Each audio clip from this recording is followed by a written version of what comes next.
మ్మ్. ఎవరైనా రోజుకు 100 సార్లు నేనొక ఆత్మను అని ఒక పుస్తకంలో పదే పదే రాస్తుంటే దాన్ని ఒక విచిత్రమైన ప్రవర్తన అంటామా? లేక మన మెదడును రీస్టార్ట్ చేసే ఒక పవర్ఫుల్ సైకలాజికల్ ట్రిక్ అంటామా? అంటే పైకి చూడ్డానికి అదొక సాధారణ రిపిటేషన్లా అనిపించవచ్చు.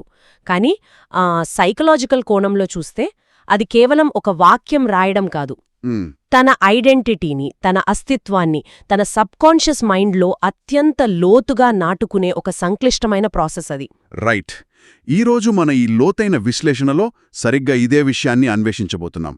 మన ముందు 18 జనవరి 2003 నాటి బ్రహ్మకుమారీస్కు చెందిన ఒక అత్యంత ఆసక్తికరమైన ఆధ్యాత్మిక సందేశం ఉంది. అవును, ఇదేదో మామూలు ప్రవచనం లాంటిది కానే కాదు. కరెక్ట్. మన జ్ఞాపక శక్తికి అంటే మూలగ్రంథం ప్రకారం స్మృతికి మరియు మన సామర్థ్యానికి అనగా సమర్థతకు మధ్య ఉన్న కనెక్షన్ ఏమిటో ఇది చాలా విపులంగా వివరిస్తుంది. మనం రోజు ఉదయం లేచినప్పటి నుండి ఒక యంత్రంలాగా పనులు చేస్తూ ఉంటాం కదా. ఎగ్జాక్ట్లీ, ఒక మెషీన్ లాగా. అవును. కానీ ఈ డాక్యుమెంట్ ఒక అద్భుతమైన సవాలు విసురుతోంది. పనులు చేసే యంత్రంలా కాకుండా ఆ పనులను వెనుకుండి నడిపించే ఒక డైరెక్టర్లా ఎలా మారాలి అని. ఈ గ్రంథం ప్రధానంగా స్మృతి దివస్ అంటే జ్ఞాపక దినోత్సవం అనే కాన్సెప్ట్ చుట్టూ అల్లబడింది. ఇందులో ఒక ఆసక్తికరమైన వాదన ఉంది. ఏంటది? స్నేహం మరియు జ్ఞాపకం అనేవి మనిషిని సహజంగానే ఒక సహజయోగిగా మారుస్తాయని వారు చెబుతున్నారు. సహజయోగి అంటే ఎలాంటి శారీరక లేదా మానసిక ఒత్తిడి లేకుండా చాలా క్యాజువల్గా ఏకాగ్రతను సాధించడం. సో ఈ ఏకాగ్రతను సాధించడానికి వాళ్ళొక మొదటి పాఠం గురించి ప్రస్తావించారు. అదే నేను ఎవరు అనే ప్రశ్న. కరెక్ట్. Who am I? అవును. ఈ ఒక్క ప్రశ్నతోనే వాళ్ల దృష్టి, ఆలోచన విధానం పూర్తిగా మారిపోతాయని ఈ గ్రంథం చెబుతోంది. ముఖ్యంగా అమృతవేళలో అంటే తెల్లవారుజామున పూత ఈ ప్రశ్న వేసుకోవడం వల్ల ఒక రకమైన ఆధ్యాత్మిక సంతోషం కలుగుతుందని ఇందులో రాసుంది. అవును. ఇక్కడ నాకు చిన్న లాజికల్ పాయింట్ తడుతుంది. తెల్లవారుజామున మన మెదడులోని బ్రెయిన్ వేవ్స్ చాలా ప్రశాంతమైన ఫ్రీక్వెన్సీలో ఉంటాయి కదా. బహుశా అందుకే ఆ సమయంలో ఈ స్మృతిని కలిగి ఉండటం అంత ఎఫెక్టివ్గా ఉంటుందేమో. ఖచ్చితంగా. ఉదయం పూట మనలో ఎమోషనల్ రియాక్టివిటీ చాలా తక్కువగా ఉంటుంది. అయితే ఇక్కడ మనం అర్థం చేసుకోవాల్సిన ఒక సూక్ష్మమైన విషయం ఉంది. చెప్పండి. స్మృతి అనగానే సాధారణంగా మనం గతం గురించి ఆలోచించడం అనుకుంటాం. పాత జ్ఞాపకాలను నెమరవేసుకుంటూ ఉంటాం కదా. అవును, ఫ్లాష్ బ్యాక్స్ లాగా. రైట్. కానీ ఈ డాక్యుమెంట్ చెప్తున్న స్మృతి పూర్తిగా భిన్నమైనది. నేనొక ఆత్మను అని ప్రస్తుత క్షణంలో తనను తాను గుర్తు చేసుకోవటం. మనం దేన్నైతే జ్ఞాపకం చేసుకుంటామో ఆ క్షణంలో మనకు ఆ సామర్థ్యమే వస్తుంది అని వారు వివరిస్తున్నారు. ఓహో, అంటే ఇదొక రకమైన కాగ్నిటివ్ రీఫ్రేమింగ్ అనమాట. ఎగ్జాక్ట్లీ. దీన్ని వింటుంటే నాకు మన దైనందిన జీవితంలో జరిగే ఒక విషయం గుర్తొస్తోంది. మనం కంప్యూటర్ లేదా మొబైల్ వాడుతున్నప్పుడు ఒక్కొక్కసారి సిస్టమ్ హ్యాంగ్ అయిపోతుంది కదా. అవును, స్ట్రక్ అయిపోతుంది. అప్పుడు మనం దాన్ని రీస్టార్ట్ చేసి బేసిక్ ఆపరేటింగ్ సిస్టమ్కు వెళ్తాం. మన మైండ్ కూడా అంతేనేమో. విపరీతమైన ఒత్తిడి, గందరగోళం పెరిగినప్పుడు క్షణకాలం ఆగి నేనొక ఆత్మను అని గుర్తుచేసుకోవటం మన మెదడును ఫ్యాక్టరీ రీసెట్ చేసి ఆ బేసిక్ ఆపరేటింగ్ సిస్టమ్కు తీసుకువెళ్లడం లాంటిదన్నమాట. వావ్, చాలా సరైన పోలిక ఇది. ఎందుకంటే మనం మనల్ని ఒక ఉద్యోగిగానో, ఒక తండ్రిగానో, ఒక బాస్గానో ఊహించుకున్నప్పుడు ఆయా పాత్రలకి సంబంధించిన భయాలు, అహాలు అన్నీ మనల్ని ఆవహిస్తాయి. కరెక్ట్. అప్పుడే టెన్షన్ మొదలవుతుంది. అవును, స్ట్రెస్ హార్మోన్స్ పెరిగిపోతాయి. కానీ నేను ఆత్మను అనే బేసిక్ ఐడెంటిటీకి వెళ్ళగానే ఆ భయాలకు మూలమే లేకుండా పోతుంది. అందుకే ఆ సమయంలో అంతర్గత శక్తి పెరుగుతుందని, ఆ శక్తితో ఇతరులను కూడా ప్రభావితం చెయ్యవచ్చని ఈ సందేశం చాలా స్పష్టంగా చెప్తోంది. బాగుంది. కానీ ఇక్కడే ఒక ప్రాక్టికల్ సమస్య వస్తోంది.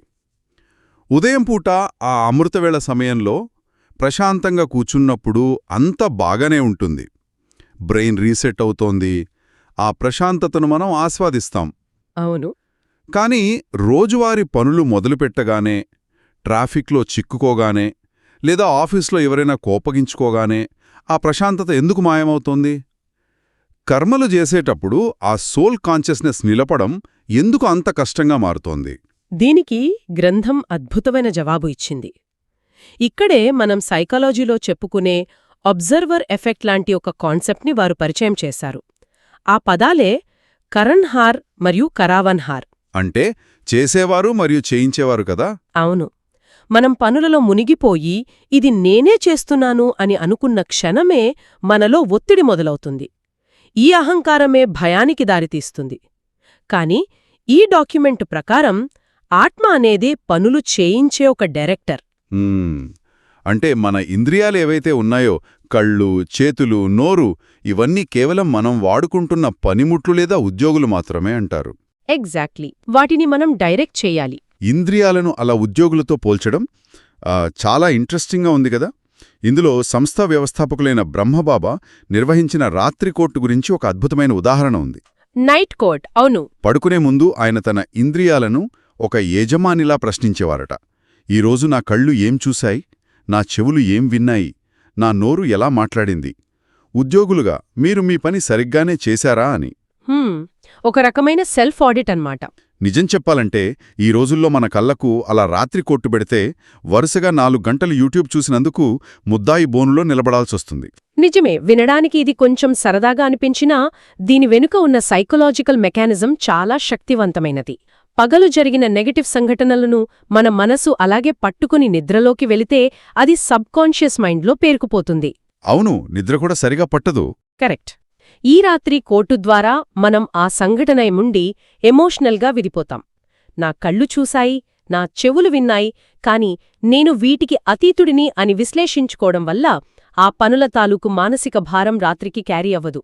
ఉదయం మళ్లీ ఫ్రెష్గా మొదలుపెట్టవచ్చు. 1 సెకండ్, ఇది వినడానికి బాగానే ఉంది కానీ ఆచరణలో ఒక పెద్ద ప్రమాదం లేదా? ఎలాంటి ప్రమాదమంటారు? పనుల నుండి నేను పూర్తిగా డిటాచ్ అయిపోయి నేను చేసేవాణ్ణి కాదు, కేవలం నా ఇంద్రియాలు చేస్తున్నాయి అనుకుంటే అది బాధ్యతారాహిత్యానికి దారితీయదా? పనిపట్ల శ్రద్ధ తగ్గిపోదా? నా తప్పులకు నా ఉద్యోగులే కారణమని ఎస్కేప్ అయ్యే అవకాశం ఉంది కదా? ఇది చాలా సహేతుకమైన సందేహం. డిటాచ్మెంట్ అనగానే చాలా మందికొచ్చే అపోహ ఇదే. కానీ దీనిని గ్రంథం ఎలా వివరిస్తుందో ఒక కార్పొరేట్ ఉదాహరణ ద్వారా చూద్దాం. ఒక పెద్ద మల్టీనేషనల్ కంపెనీ సీఈఓను తీసుకుందాం. ఆయన ఫ్యాక్టరీలో స్వయంగా వెళ్లి ప్రతి మిషన్ ఆపరేట్ చేయడు కదా? చేయడు. అవును. ఆయన ఒక డైరెక్టర్ స్థానంలో కూర్చొని అందరిచేత పనులు చేయిస్తాడు. ఆ సీఈఓ డిటాచ్డ్గా ఉంటాడు. కాని దానర్థం ఆయనకు బాధ్యత లేదని కాదు. రైట్, ఆయనకే అసలు బాధ్యత ఉంటుంది. అవును. నిజానికి ఆయన ఆ రోజువారీ చిన్న చిన్న పనుల నుండి డిటాచ్ అయి ఉన్నాడు కాబట్టే కంపెనీ మొత్తం మీద ఆయనకు స్పష్టమైన దృష్టి ఉంటుంది. ఓహో, అంటే ఎమోషనల్ డిటాచ్మెంట్ అనేది మన ఎఫిషియన్సీని పెంచుతుందన్నమాట. సరిగ్గా అదే. ఇక్కడ కూడా చెప్పేది అదే. డిటాచ్మెంట్ అంటే పని చేయకపోవడం లేదా తప్పించుకోవడం కాదు. ఎమోషనల్ ఓవర్లోడ్ లేకుండా, కంగారు పడకుండా పూర్తి మానసిక స్పష్టతతో మన ఇంద్రియాల ద్వారా సరైన పనులు చేయించడం. ఎమోషనల్గా డిటాచ్ అయినప్పుడే మనం పరిస్థితులను లాజికల్గా అంచనా వేసి సరైన నిర్ణయాలు తీసుకోగలం. కానీ ఈ సీఈఓ మైండ్ సెట్ లేదా ఈ డైరెక్టర్ పర్సనాలిటీ అనేది ఒక్కరోజులో వచ్చేది కాదు కదా. మనం మొదట్లో చెప్పుకున్న డైరీ రాసే ఉదాహరణ దగ్గరికి మళ్ళీ వద్దాం. తప్పకుండా. బ్రహ్మబాబా తన డైరీలో నేను ఆత్మను, యశోద కూడా ఆత్మ, ఈ పిల్లలు కూడా ఆత్మలే అని పదే పదే రాసేవారని డాక్యుమెంట్లో ఉంది. ఇక్కడే గ్రంథంలో ఒక పదాన్ని గట్టిగా హైలైట్ చేశారు. అదే బహుత్కాల్, అంటే దీర్ఘకాలిక అభ్యాసం. అవును, బహుత్కాల్. అసలు ఈ దీర్ఘకాలిక ట్రైనింగ్ ఎందుకంత అవసరమంటారు? ఎందుకంటే మన మెదడు ఎప్పుడూ పాత అలవాట్లకే ఆకర్షితమవుతుంది. హఠాత్తుగా ఏదైనా కష్టం వచ్చినప్పుడు లేదా ప్రాకృతిక విపత్తులు సంభవించినప్పుడు అప్పటికప్పుడు మనసును ప్రశాంతంగా ఉంచుకోవాలి అంటే సాధ్యం కాదు కదా. నిజమే, పానిక్ అయిపోతాం. వృద్ధాప్యంలోనో అనారోగ్యంతో ఉన్నప్పుడో సమయం ఆసన్నం కావచ్చు. అప్పటికే ఈ బహుత్కాల్ అంటే దీర్ఘకాలిక అభ్యాసం ఉంటేనే ఆ విపత్కర సమయంలో అశరీరీ లేదా కర్మాతీత స్థితి వస్తుందని వారు వివరించారు. అశరీరీ అంటే శరీరం లేని అనుభూతి కదా? అవును, కర్మల ప్రభావానికి అతీతమైన స్థితి. దేహంలో ఉన్నా దేహానికి అతీతంగా ఉండే ఆ శూన్యస్థితినే వారు ఫరిస్తా అంటే దేవదూత స్థితి అని కూడా పిలుస్తున్నారు. దీన్ని చూస్తుంటే ఒక మ్యారథాన్ కోసం శిక్షణ పొందడంలాగా అనిపిస్తుంది కదా? కరెక్ట్, ఎగ్జాక్ట్లీ అలానే. రేసున్న రోజు ఉదయం నిద్రలేచి నేరుగా 40 కిలోమీటర్లు ఎవరూ పొరుగెట్టలేరు. ముందే నెలల తరబడి కండరాలకు శిక్షణ ఇవ్వాలి. అలాగే కష్టకాలంలో మనసును నిలకడగా ఉంచుకోవాలంటే సాధారణ రోజుల్లో ప్రశాంతంగా ఉన్నప్పుడే ఈ అభ్యాసం చేయాలి. అవును. రోజువారీ పనుల్లో ఉన్నప్పుడు కూడా మధ్య మధ్యలో బ్రేక్ తీసుకుని నేను ఒక ఆత్మను అని ప్రాక్టీస్ చేయాలి. అప్పుడే మన న్యూరల్ పాత్వేస్ బలంగా మారి విపత్తు వచ్చినప్పుడు భయం బదులు ప్రశాంతత ఆటోమేటిక్గా వస్తుంది. అత్యద్భుతంగా చెప్పారు. కర్మల ఖాతాలున్నప్పటికీ వాటి తాలూకు ఎమోషనల్ సుడిగుండంలో చిక్కుకోకుండా ఒక సాక్షిగా, ఒక అబ్జర్వర్గా ఉండటం ఈ దీర్ఘకాలిక అభ్యాసం వల్లే సాధ్యమవుతుందని గ్రంథం స్పష్టపరుస్తోంది. ప్రతి పనిని గమనిస్తూనే అందులో కొట్టుకుపోకుండా ఉండటమనేది కేవలం అటెన్షన్ అంటే శ్రద్ధ పెట్టాల్సిన విషయమని ఇందులో వివరించారు. సో ఇప్పటివరకు జరిగిన చర్చ ద్వారా ఒక వ్యక్తి తన మనస్సును నియంత్రించుకున్నాడు, ఒక ఫరిస్తా లేదా డైరెక్టర్లాగా మారిపోయాడు అనుకుందాం. ఇక్కడితో ఆగిపోతే అది కేవలం వ్యక్తిగత మోక్షం కిందకే వస్తుంది కదా? అవును, సెల్ఫ్ ఎన్లైటన్మెంట్. కానీ ఈ గ్రంథం సమాజం పట్ల బాధ్యత గురించి కూడా చాలా లోతుగా చర్చించింది.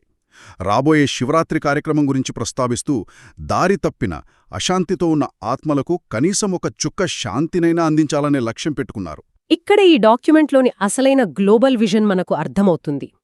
ఆధ్యాత్మిక జ్ఞానం సాధించడం అంటే అడవుల్లోకి వెళ్ళిపోయి ప్రశాంతంగా కూర్చోవడం కాదు. ఆ జ్ఞానాన్ని సమాజంలోని బాధను తగ్గించడానికి ఉపయోగించడం. రైట్. అశాంతితో, దుఃఖంతో ఉన్న మనుషులకు కనీసం ఒక చుక్క శాంతినివ్వండి అని వారు కోరుతున్నారు. ఒక ఎడారిలో దాహంతో ఉన్న వ్యక్తికి ఒక్క చుక్క నీరు కూడా ప్రాణదానం లాంటిదే కదా? అవును, చాలా గొప్ప మాటిది. అలాగే మానసిక క్షోభలో ఉన్నవారికి ఈ ఫరిస్తా స్థితిని సాధించిన వారి సాన్నిధ్యం ఆ ఒక్క చుక్క ఓదార్పునిస్తుంది. ఇందులో వారు లక్ష్యాలను కూడా చాలా స్పష్టంగా, దాదాపు ఒక కార్పొరేట్ టార్గెట్ లాగా నిర్దేశించుకోవడం నాకు చాలా ఆశ్చర్యాన్ని కలిగించింది. 9 లక్షల మంది ఆత్మలను సిద్ధం చెయ్యాలి అని పంజాబ్, రాజస్థాన్ లాంటి ప్రాంతాల నుండి వచ్చిన టీచర్లు కంకణం గట్టుకోవాలి అని చెప్పారు. కంకణం గట్టుకోవడమంటే దృఢ సంకల్పం తీసుకోవడం. అవును, ఇది కేవలం గాలిలో మాటలు కాదు, ఒక ఆర్గనైజ్డ్ లక్ష్యంతో పడిచేస్తున్నారు. అంతేకాకుండా మధుబన్ వాసులు తమలో ఏమాత్రం కోపం లేకుండా చేసుకున్న క్రోధముక్త్ రిపోర్టును సమర్పించడం గురించి ఇందులో ప్రస్తావించారు. కోపం లేని రిపోర్ట్. అసలు 100 మంది ఉండే ఒక కమ్యూనిటీలో మాకసలు కోపమే రావడం లేదు అని రిపోర్ట్ ఇవ్వడం మాటలు కాదు గదా? అది నిజంగా ఒక అసాధారణమైన మానసిక విజయం. అయితే ఇక్కడ బాబ్దాదా అంటే వారి సృష్టికర్త లేదా మార్గదర్శి వారికిచ్చిన సలహా ఇంకా ఆసక్తికరంగా ఉంటుంది. ఏం చెప్పారు? కోపాన్ని జయించినట్లు రిపోర్ట్ ఇచ్చిన వారికి భవిష్యత్తులో కూడా వారు సురక్షితంగా ఉండటానికి సహనశక్తి అనే కవచం ధరించమని మార్గదర్శనం చేశారు. కవచమంటారా? ఇక్కడే నాకు చిన్న డౌట్. సాధారణంగా మనం సహనం అనగానేమనుకుంటాం? ఎవరో మనల్ని అవమానిస్తున్నా, బాధపెడుతున్నా పళ్ళు కొరుక్కుంటూ భరించడం అనుకుంటాం. అవును, దాన్ని ఒక బలహీనతగా చూస్తాం. కాని గ్రంథం దాన్ని కవచమంటోంది. కవచమంటే ఆయుధం, మన శరీరానికి తగలకుండా ఆపేది కదా? అంటే నిజమైన సహనమంటే బాధను భరించడం కాదా? ఎంత మంచి పాయింట్ పట్టుకున్నారు. అవును, బాధను పంటి కింద భరించటం సహనం కాదు, అది కేవలం ఎమోషన్స్ను అణిచిపెట్టుకోవడం. సప్రెషన్. ఎగ్జాక్ట్లీ. నిజమైన సహనశక్తి అనే కవచం ఉంటే ఎదుటివారి కోపం లేదా ద్వేషం మన మనసును అస్సలు తాకనే తాకవు. అవి కవచానికి తగిలి కింద పడిపోతాయి. మనం దానికి ఎమోషనల్గా రియాక్ట్ అవ్వాల్సిన అవసరమే రాదు. ఆ స్థాయికి చేరుకున్న వారినే గ్రంథం శక్తులు లేదా దేవతలు అంటోంది. దేవతల అనగానే నాకు ఇంకో విషయం గుర్తొచ్చింది. ఆ గ్రంథంలో ఈ శక్తులు లేక దేవతల గురించి ఇంకొక ఆసక్తికరమైన కోణాన్ని ప్రస్తావించారు కదా? అవును, డాక్యుమెంట్లో ఒక అద్భుతమైన పరిశీలన ఉంది. సాధారణంగా ప్రజలు భగవంతుణ్ణి ఎప్పుడు గుర్తు చేసుకుంటారు? ఏదైనా కష్టం వచ్చినప్పుడు లేదా విపత్తు వచ్చినప్పుడు. కరెక్ట్. కానీ ఈ అశరీరీ స్థితిని సాధించిన వారిని, తమ కోపాన్ని జయించిన వారిని, అంటే మన పురాణాలలో చెప్పబడే శక్తులను, దేవతలను ప్రజలు రోజూ ప్రార్థిస్తారు, రోజూ పూజిస్తారు. అవును కదా? ఎందుకంటే వారు తమ ప్రశాంతత ద్వారా ఇతరులకు ఆశాకిరణంలా మారారు. అంటే కేవలం దేవుణ్ణి వేడుకోవడం మాత్రమే కాదు, ఆ దైవిక గుణాలను మనలో నింపుకుని ఇతరుల దుఃఖాన్ని పోగొట్టే స్థాయిలో బాధ్యత తీసుకోవాలని ఈ సందేశం మనల్ని ప్రోత్సహిస్తోంది. నిజంగా ఇదొక అద్భుతమైన మరియు లోతైన సైకలాజికల్ ప్రయాణం. మనం ఈ విశ్లేషణలో చాలా ముఖ్యమైన విషయాలను క్రోడీకరించాం. మొదట నేను ఎవరు అనే స్మృతి ద్వారా బ్రెయిన్ను రీసెట్ చేసి మానసిక సామర్థ్యాన్ని ఎలా పెంచుకోవాలో చూశాం. అవును. ఆ తర్వాత మన ఇంద్రియాలను కేవలం ఉద్యోగుల్లా మేనేజ్ చేసే ఒక డైరెక్టర్లా ఎలా మారాలో నేర్చుకున్నాం.